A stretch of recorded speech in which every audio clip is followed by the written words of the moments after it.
예수님의 이름으로 기도합니다. 아멘. 말씀은 디모데전서 5장 17절부터 22절입니다.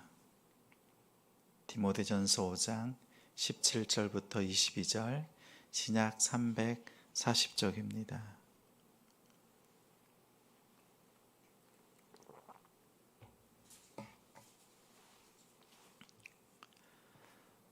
(17절) 우리 함께 읽습니다.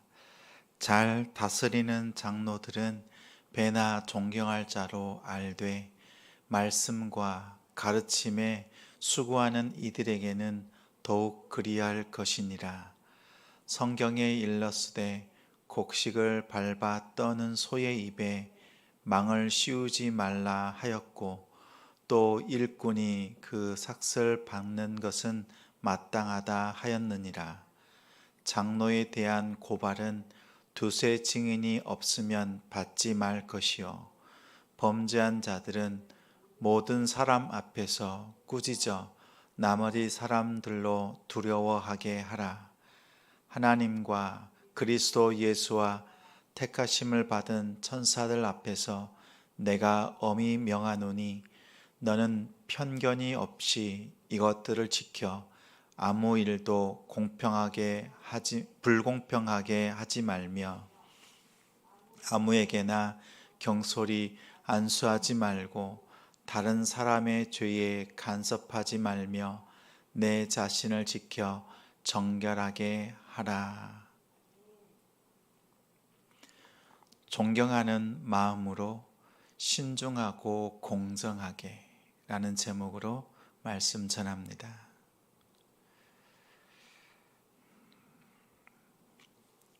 이 시간 하나님을 예배하는 우리 성도님들을 주님의 이름으로 사랑하고 축복합니다. 오늘 17절의 장로는 노인, 어른이라는 뜻입니다.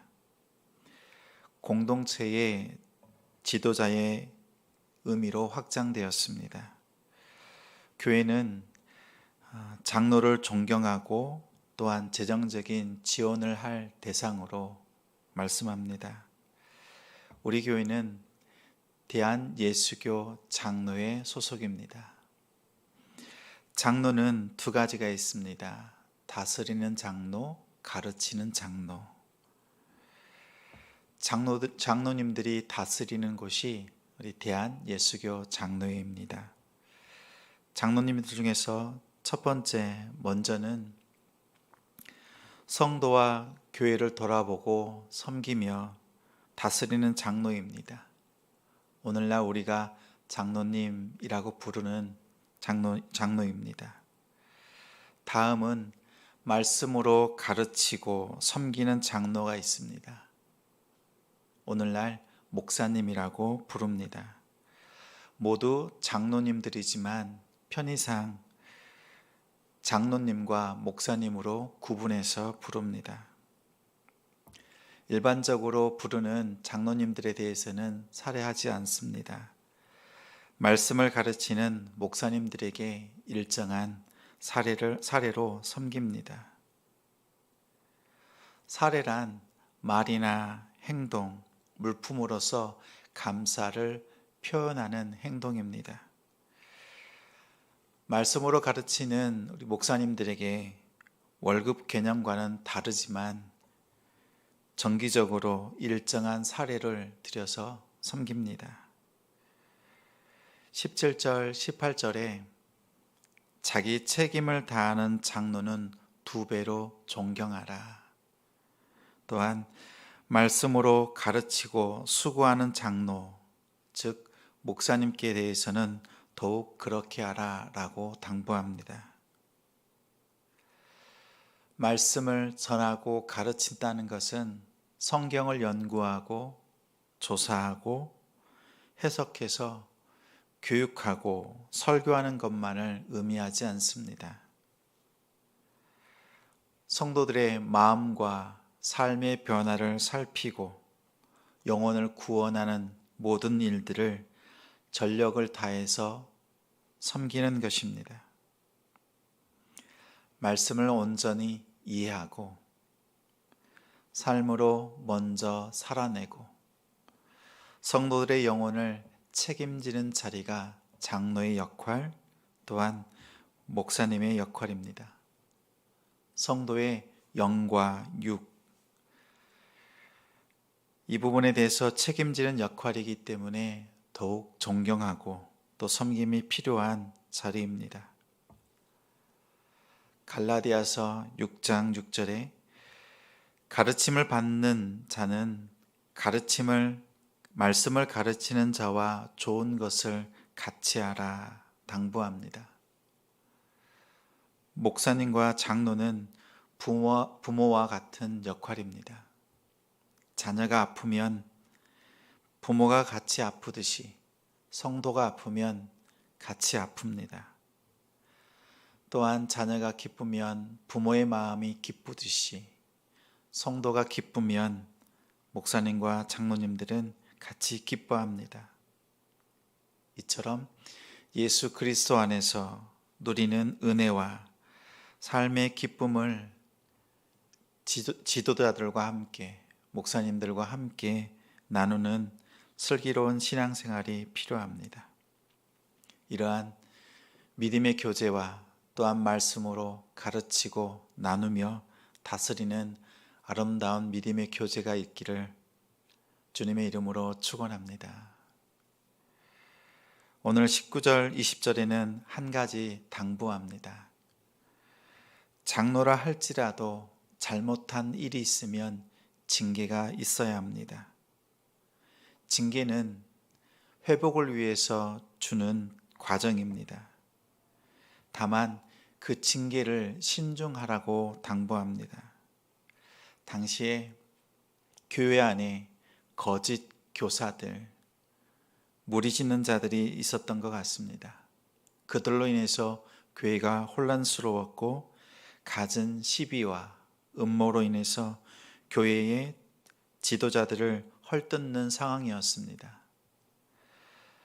목회자들은 사람 앞에서 서서 결정하고 권면하고 양육하고 다스립니다. 그러하기에 갈등과 시비에 쉽게 노출이 됩니다. 바울 자신도 그러했습니다. 바울은 스스로 자신을 사도라고 말했습니다. 부활하신 예수님을 만난 바울은 그 사도의 직분을 확신했습니다. 그러나 다른 사람들은 예수님께서 사도 바울을 부른 그 장면을 보지 못했고 듣지 못했습니다. 그래서 늘 사도라는 그 역할에 대해서 먼저 증거하고 또한 말하면서 말씀을 전했습니다. 그처럼 사도 바울도 이런 정통성 시비가 있었듯이 디모데도 그랬던 것으로 보입니다. 그러하기에 지도자들의 징계에 대해서 함부로 추궁하지 말고 신중해야 될 것을 말합니다. 범죄 사실이 분명하다면 모든 사람 앞에서 공개적으로 징계가 이루어져야 합니다. 목회자가 넘어지면 교회 역시 큰 어려움을 당합니다. 이 부분에 대해서는 장로들뿐만 아니라 일반 성도들도 마찬가지입니다. 21절과 22절에 디모데에게 목회자로서 편견과 불공평함이 없도록 문제를 다루도록 당부합니다. 함부로 성도를 비난하는 일이 있어서는 안 됩니다. 목회자는 철저하게 중립적인 입장에서 성도들을 바라보고 무엇보다 다른 사람들과의 죄에 얽히는 일이 없어야 합니다. 선입견이 없이 또 편파적이어서도 안 됩니다. 선입견과 편파적인 태도를 가지면 다른 사람들은 부당하게 느낍니다. 누군가를 부당하게 대하면 그 영혼과 신앙은 흔들릴 수밖에 없습니다. 다스리는 장로, 그리고 가르치는 장로, 한 사람의 입술에 말 한마디, 그리고 섬기는 그 손과 발을 통해서 영혼을 살리고 죽일 수 있습니다. 그만큼 조심하고 성도들을 믿음으로 살피고 섬겨야 합니다.